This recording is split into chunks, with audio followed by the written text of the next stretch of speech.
आज तक हम सुनते आए हैं कि जिसने इस पृथ्वी पर जन्म लिया है उसे एक न एक दिन काल का ग्रास बनना ही है। दुनिया में कोई अमर नहीं है, लेकिन हमारे हिंदू धर्म के ग्रंथों के अनुसार विश्व में 7 पौराणिक पात्र अमर हैं, जिन्हें सब चिरंजीवी के नाम से जाना जाता है।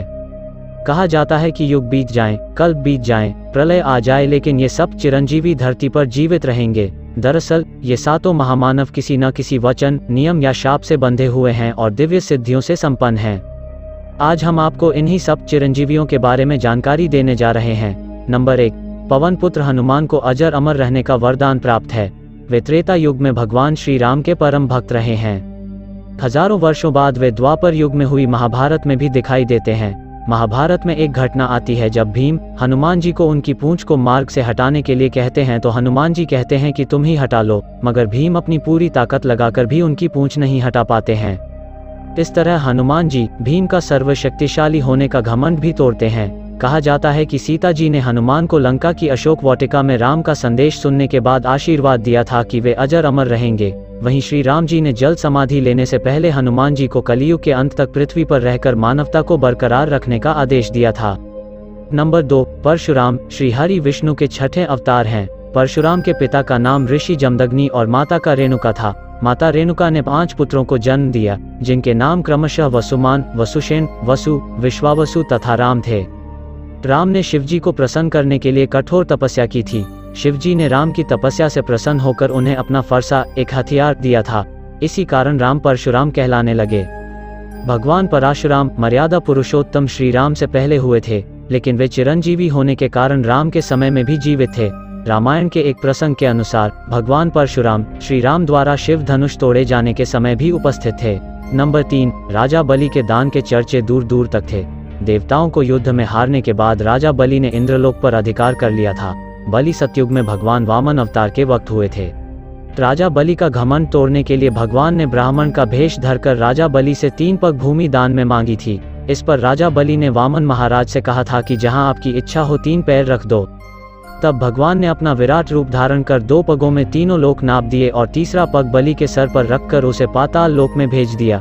राजा बलि की दानवीरता से प्रसन्न होकर भगवान विष्णु ने उन्हें अमरता का वरदान दिया और उनका द्वारपाल बनना भी स्वीकार किया। शास्त्रों के मुताबिक राजा बलि भक्त प्रहलाद के वंशज हैं। नंबर 4, लंकापति रावण के छोटे भाई हैं विभीषण। विभीषण भी श्री राम के अनन्य भक्त हैं। जब रावण ने माता सीता का हरण कर लिया था, उस समय विभीषण ने रावण को श्री राम से शत्रुता न करने के लिए काफी बार समझाया था।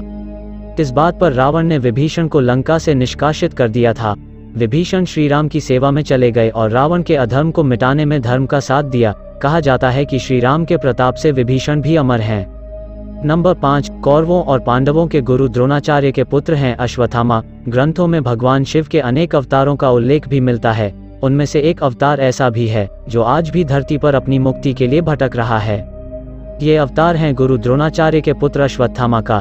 द्वापर युग में जब कौरव व पांडवों में महाभारत का युद्ध हुआ था, तब अश्वत्थामा ने कौरवों का साथ दिया था।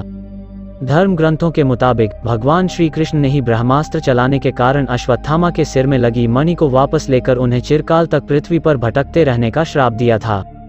नंबर 6, ऋषि व्यास, जो वेद व्यास के नाम से अधिक मशहूर हैं। कोई 4 वेद ऋग्वेद, अथर्ववेद, सामवेद और यजुर्वेद सभी 18 पुराणों, महाभारत और श्रीमद्भगवद गीता का रचनाकार माना जाता है। वेद व्यास ऋषि पाराशर और सत्यवती के पुत्र थे। इनका जन्म यमुना नदी के एक द्वीप पर हुआ था और इनका रंग सांवला था। इसी वजह से इन्हें कृष्ण द्वैपायन कहा जाता है।